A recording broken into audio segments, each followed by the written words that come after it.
الرحمن الرحیم۔ قربانی کے مسائل سے متعلق ایک مسئلہ یہ عرض کرنا ہے، کس شخص کے ذمے قربانی کرنا واجب ہے؟ اس کا جواب یہ ہے، جو شخص زکوٰۃ ادا کرتا ہے اس کے ذمے قربانی کرنا بھی واجب ہے۔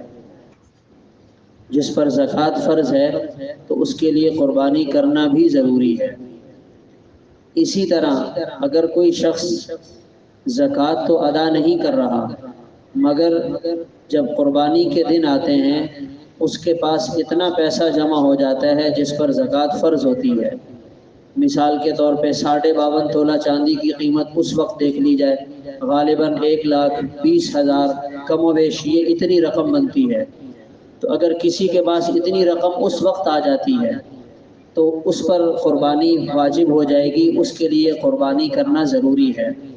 اسی طرح اگر کسی کی ملکیت میں ضرورت سے زائد چیزیں ہیں ان کی قیمت بھی لگائی جائے گی۔ جیسے 2 مکان ہیں، ایک مکان میں خود رہائش رکھی ہے اور ایک مکان کرائے پہ دے رکھا ہے، تو یہ جو کرائے پہ دیا ہوا مکان ہے اس کی قیمت لگائیں گے اور اس کی وجہ سے قربانی واجب ہو جائے گی۔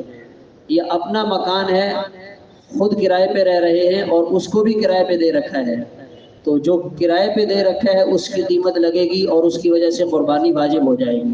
تو ضرورت سے زائد چیزوں کی قیمت بھی لگے گی، اور اگر اس کے پاس 2 دن 4 دن قربانی سے پہلے کہیں سے رقم آ جاتی ہے تو ایسی صورت میں اس کے لیے قربانی کرنا ضروری ہوگا۔ اللہ تعالیٰ عمل کی توفیق عطا فرمائے۔